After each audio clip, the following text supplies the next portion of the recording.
जय श्री राधे कृष्णा। सभी को राधे राधे। आइए हम सभी सुनते हैं कार्तिक महात्म्य का चौथा अध्याय। नारद जी स्वयं परम ज्ञानी थे। आप ब्रह्मा जी से ये सभी प्रश्न हम संसारी प्राणियों की भलाई के लिए कर रहे थे। अतः अब उन्होंने ब्रह्मा जी से पूछा, हे पितामह, अब आप कार्तिक मास में दीप दान किया जाता है उसका महात्म्य सुनाने की कृपा कीजिए। नारद जी का यह वचन सुनकर ब्रह्मा जी बोले, हे पुत्र, दीप चाहे सोने का हो या चांदी का या तांबे का हो अथवा मिट्टी का, अपनी सामर्थ्य और श्रद्धा के अनुसार कार्तिक मास में दान अवश्य करना चाहिए। कार्तिक में दीप दान करने से समस्त पापों का नाश हो जाता है।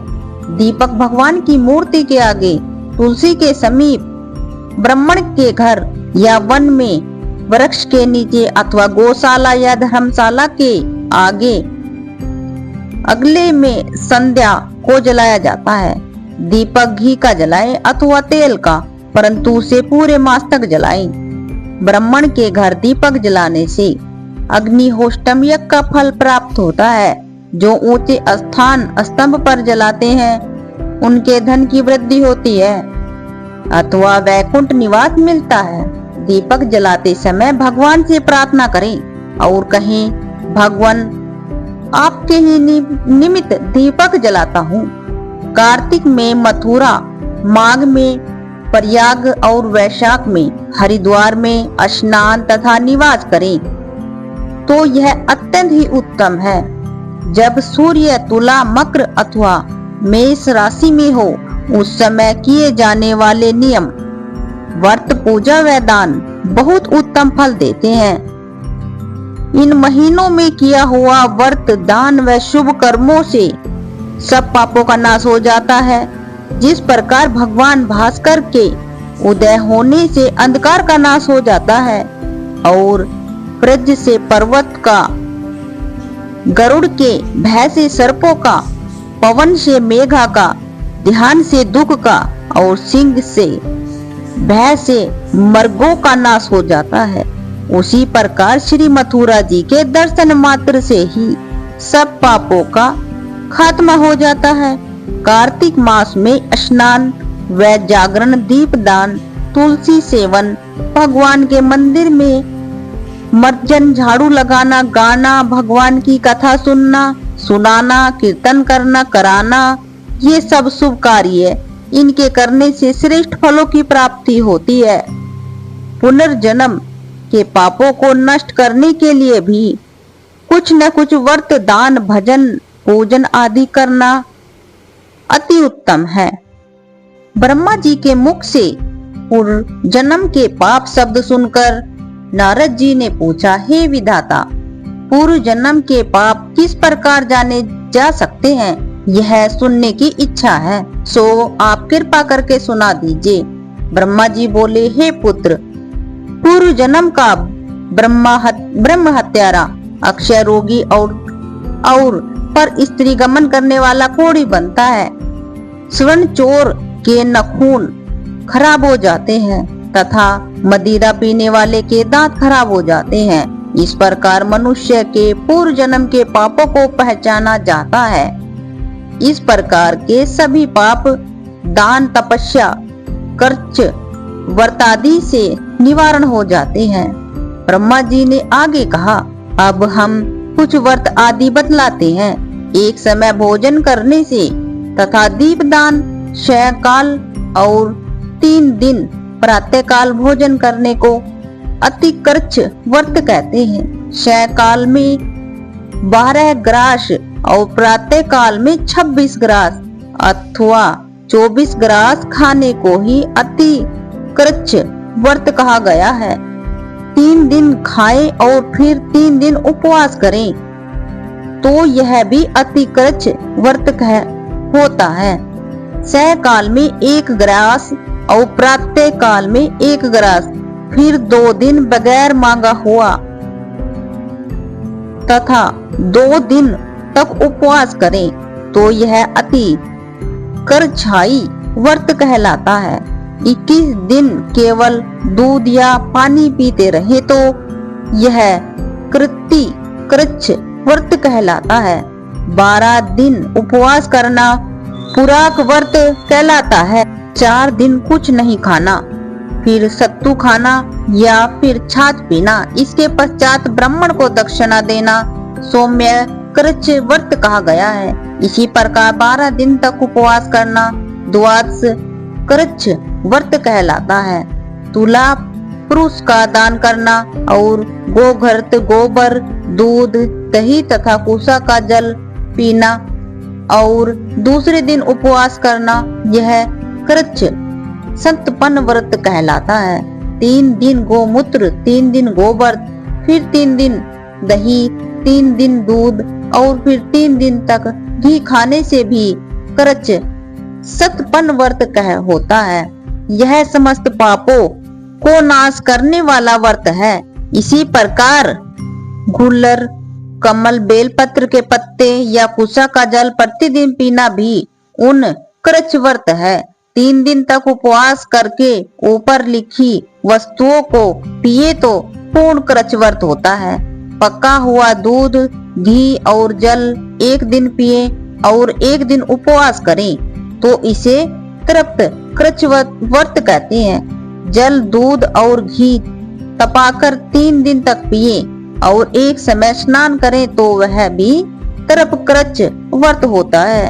इसका प्रमाण पानी 8 तोला, दूध 12 तोला, घृत 4 तोला होना चाहिए। कार्तिक शुक्ला चतुर्दशी को भगवान का पूजन करना चाहिए। उस रात्रि को उपवास रखकर और कमर तक जल में खड़े रहकर रात्रि भर भजन करने को जल कृच्छ व्रत कहा गया है। जो इस व्रत को करता है वह बैकुंठ को प्राप्त कर लेता है। कार्तिक शुद्धि सप्तमी को घी खाकर फिर एकादशी को उपवास पितामह कृच्छ व्रत कहा गया है। यह पितामह कृच्छ व्रत करके दिन में भगवान श्री कृष्णचंद्र का पूजन करे तो करने वाला तीनों लोकों में पवित्र होकर बैकुंठ को प्राप्त कर लेता है। कार्तिक शुद्धि छठ के दिन उपवास करने से महेंद्र कृच्छ व्रत हो जाता है। इसे करके मनुष्य दुर्लभ बैकुंठ में वास पाता है। 3 दिन अन्न भक्षण करने वाले और 3 दिन उपवास करने से पत्र पंचक व्रत हो जाता है। इसे वैष्णव कृच्छ व्रत कहते हैं। यदि एकम से पंचमी तक केवल दही खाएं, फिर एकादशी तथा द्वादशी को भगवान का पूजन करें तो उसे परम कृच्छ व्रत कहा गया है।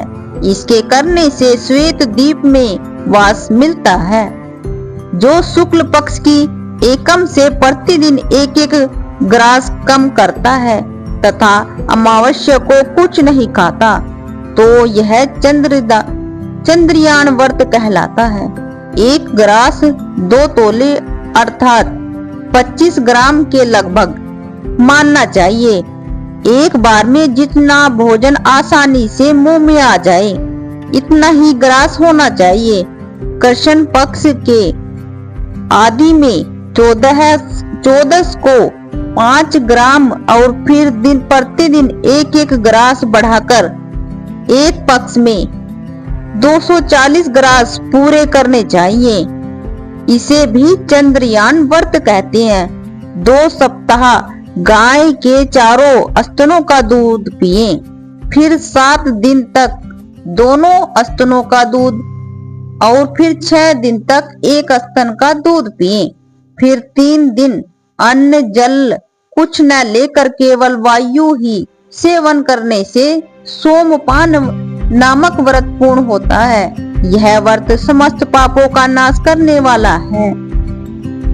गेहूं तथा चावल की काजी, दही, दूध, घी, जल और पंचगव्य तथा निम्नलिखित सब चीजें नियम पूर्वक कार्तिक मास में खाने से सभी सप्तायक कृच्छ व्रत हो जाता है।